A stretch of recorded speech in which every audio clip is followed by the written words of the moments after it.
6. Evolution of culture. Man is a creature of the soil, a child of nature. No matter how earnestly he may try to escape from the land, in the last reckoning he is certain to fail. Dust you are, and to dust shall you return, is literally true of all mankind. The basic struggle of man was, and is, and ever shall be, for land. The first social associations of primitive human beings were for the purpose of winning these land struggles. The land-man ratio underlies all social civilization. Man's intelligence, by means of the arts and sciences, increased the land yield. At the same time, the natural increase in offspring was somewhat brought under control, and thus was provided the sustenance and leisure to build a cultural civilization.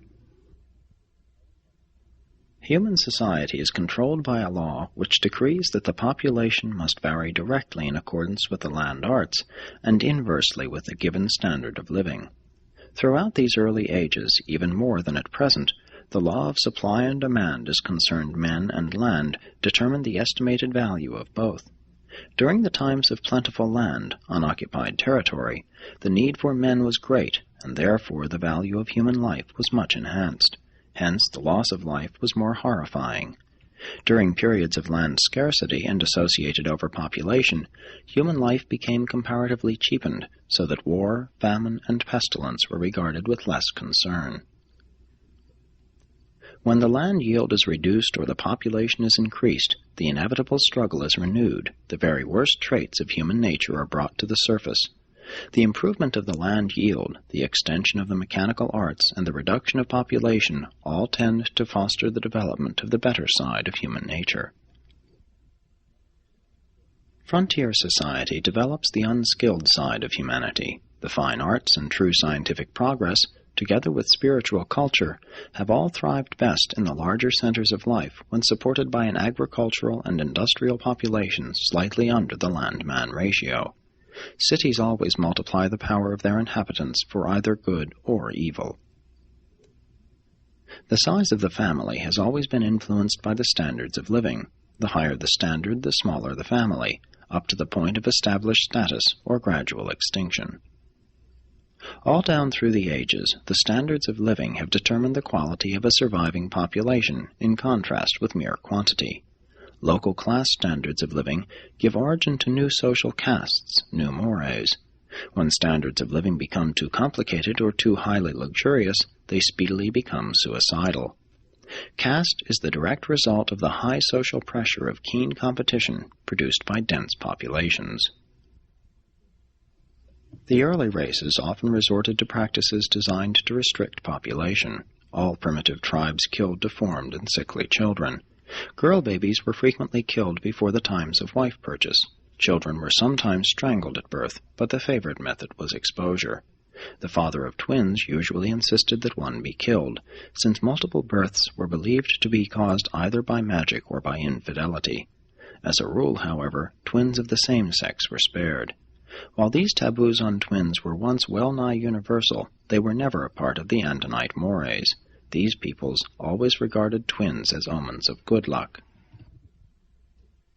Many races learned the technique of abortion, and this practice became very common after the establishment of the taboo on childbirth among the unmarried. It was long the custom for a maiden to kill her offspring, but among more civilized groups, these illegitimate children became the wards of the girl's mother. Many primitive clans were virtually exterminated by the practice of both abortion and infanticide. But regardless of the dictates of the mores, very few children were ever destroyed after having once been suckled. Maternal affection is too strong. Even in the 20th century, there persist remnants of these primitive population controls. There is a tribe in Australia whose mothers refused to rear more than 2 or 3 children. Not long since, one cannibalistic tribe ate every 5th child born. In Madagascar, some tribes still destroy all children born on certain unlucky days, resulting in the death of about 25% of all babies.